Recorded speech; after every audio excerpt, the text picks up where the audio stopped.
Masa pendaftaran calon presiden dan wakil presiden di pemilu 2024 hanya tinggal menghitung bulan. Para tokoh dan petinggi partai politik mulai terlihat sibuk mempersiapkan diri dan bertemu untuk mengatur strategi.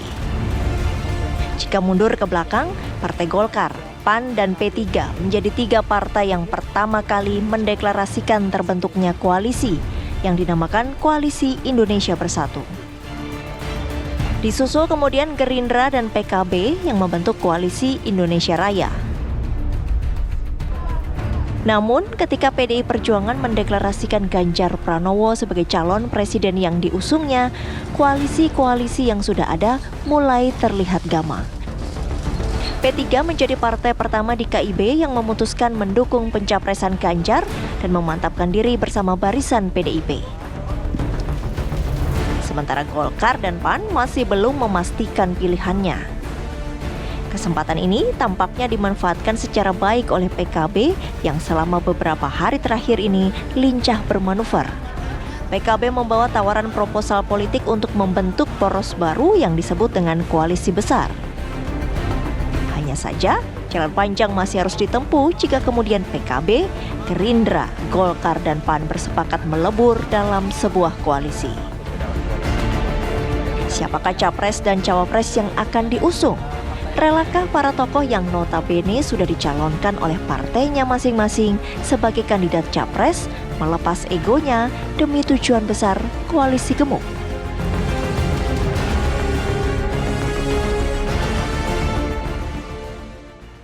Anda lihat tadi dalam rangkaian gambar kami, gambar dokumentasi kami yang sudah kami tayangkan untuk Anda pemirsa, lincah betul pergerakan PKB beberapa hari belakangan ini. Bertemu dengan ketum-ketum dari partai-partai politik, kemudian juga tokoh-tokoh. Nah, apakah kemudian upayanya untuk bisa membuat koalisi besar akan terwujud? Kalau memang terwujud, siapa kira-kira yang akan dimajukan sebagai pasangan capres dan juga cawapres? Lalu bagaimana kemudian Gerindra dan juga Golkar menanggapi hal ini?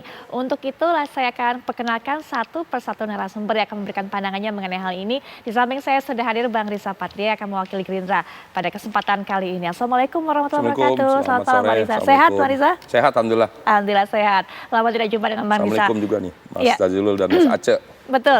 Nah, kita juga sudah terhubung dengan para narasumber lainnya yang akan juga memberikan pandangannya mengenai hal ini. Sudah hadir dari Golkar yaitu Kang Aceh Hasan Syadzili. Assalamualaikum warahmatullahi wabarakatuh. Selamat malam Kang Aceh.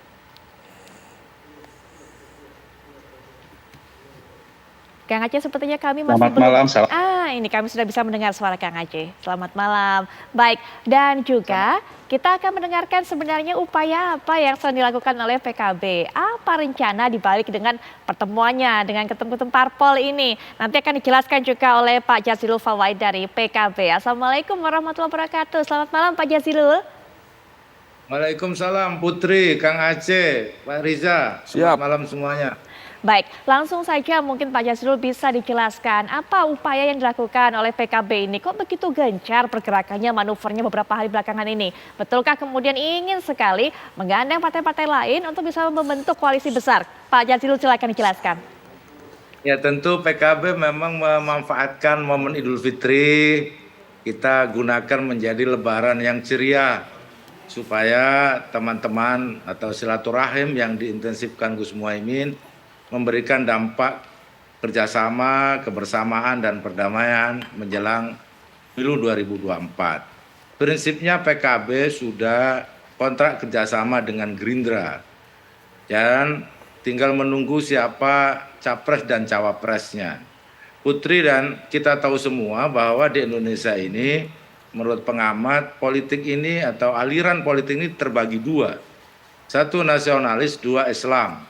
Dan perlu diketahui PKB ini adalah partai berbasis Islam terbesar di Indonesia. Dan Gerindra termasuk partai nasionalis yang besar juga. Kalau ditambah Golkar, menurut saya itu sudah bisa disebut sebagai koalisi besar. Karena memang dari proporsi jumlah suara maupun aliran-aliran politik di Indonesia itu luar biasa. Dan pasti insya Allah jika ini bertemu dalam satu, duduk bersama dalam satu koalisi, satu visi dan perjuangan, insya Allah di 2024 akan menjadi pemenang. Oke. Namun koalisi besar ini perlu digagas dan ditindaklanjuti karena apa? Tidak mudah mencari titik temu bagi partai-partai yang ketua umumnya memang memiliki potensi besar untuk masuk di presiden maupun cawapres. Oke. Nah, di sini seninya. Jadi PKB kira-kira ya apa mendinamisir keadaan supaya dinamika seninya itu memang presisi hasilnya, apalagi nanti disepakati ada koalisi besar. Kalau sekarang memang dengan Gerindra kerjasamanya, namun kerjasama itu juga dibolehkan untuk merangkul partai-partai yang lain agar menjadi kekuatan yang besar. Nah, visi PKB ada di situ, jadi kami dengan Gerindra bersepakat agar koalisi ini terus diperbesar. Baik, bersepakat koalisi ini terus diperbesar, Golkar jadi incaran. Nah, Golkar kemudian bagaimana Kang Aceh? Akankah kemudian bergabung dengan ini Kang Aceh? Iya, pertama sebagaimana tadi highlight yang disampaikan oleh TV One menyebut bahwa kita telah sebelumnya memiliki koalisi Indonesia Bersatu ya. Dan koalisi Indonesia Bersatu ini terus melakukan komunikasi politik walaupun satu di antara KIB ini ada yang sudah menyatakan dukungan calon presidennya gitu ya. Namun sebagai forum komunikasi antar partai politik untuk membahas berbagai hal terkait dengan isu-isu kebangsaan masih terus berlangsung hingga saat ini. Nah, koalisi besar yang digagas ini kan sebetulnya pernah dibicarakan secara bersama-sama dalam pertemuan silaturahmi Ramadan yang dilaksanakan di Partai Amanat Nasional waktu itu. Di situ bukan saja hanya KIB yaitu Pak Erlangga, ada Pak Zul, ada Pak Mardiono, tetapi juga ada Bapak Prabowo Subianto dan juga ada Bapak Muhaimin Iskandar waktu itu. Dan gagasan koalisi besar ini terus didorong hingga saat ini dan termasuk diantaranya kemarin ya di Istana 6 partai pendukung pemerintah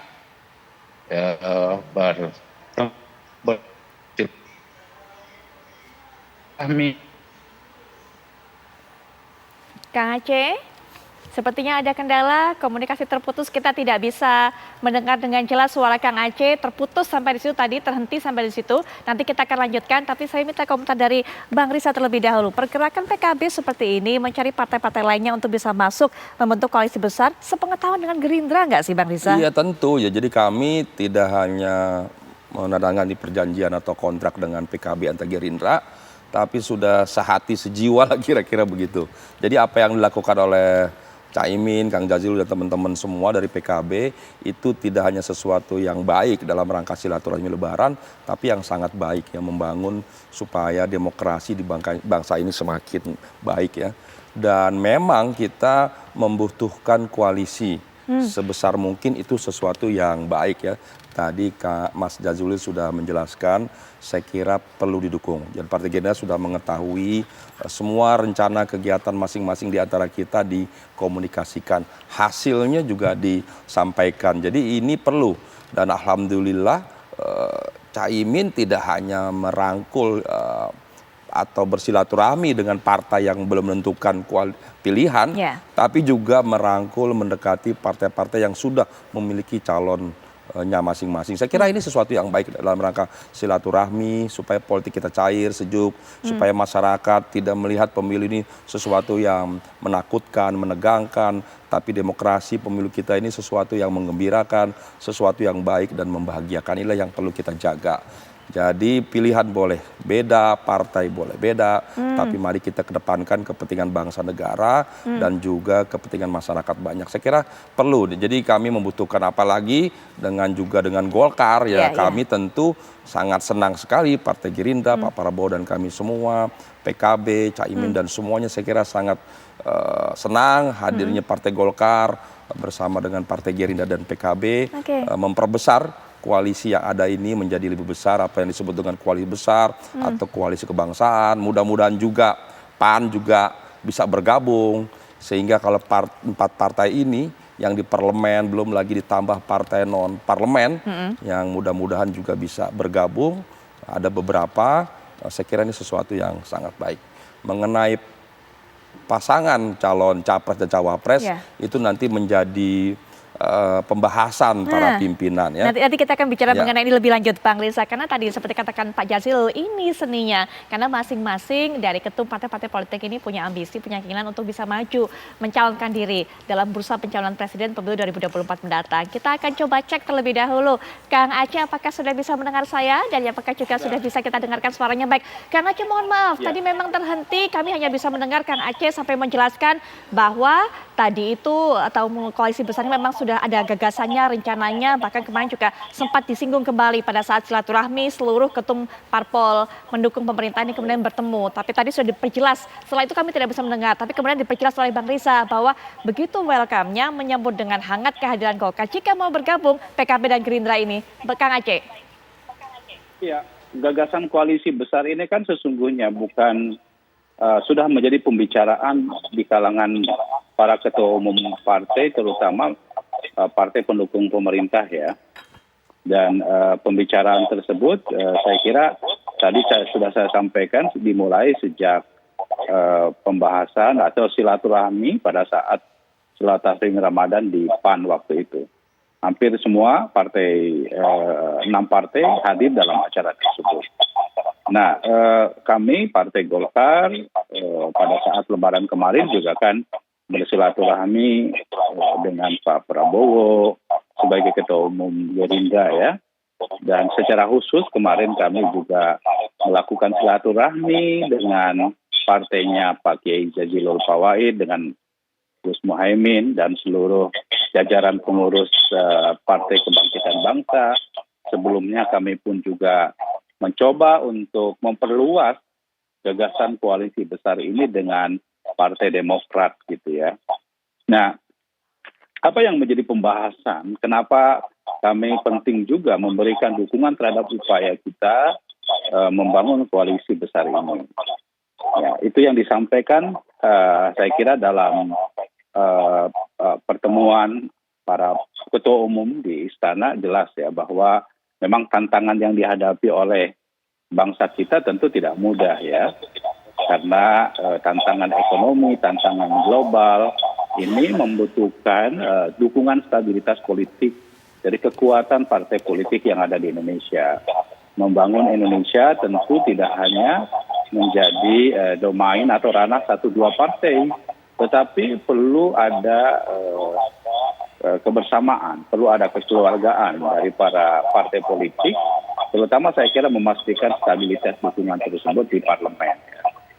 Dan Pak Erlangga sebagai Ketua Umum Partai Golkar dan juga sebagai Menko Perekonomian, beliau menjelaskan bahwa ya negara kita ini sekarang berada pada persimpangan, di mana kalau kita mampu memanfaatkan 5-10 tahun ke depan peluang apa yang disebut dengan bonus demografi, ya kita bisa naik kelas sebagai sebuah bangsa, yaitu kita keluar dari middle income trap, gitu ya. Tetapi kalau misalnya situasi politik kita masih diliputi oleh dinamika yang tidak perlu, sampai kemudian bisa menimbulkan upaya kita untuk mendorong ekonomi kita menjadi ekonomi kelas dunia, maka jangan berharap kita akan keluar dari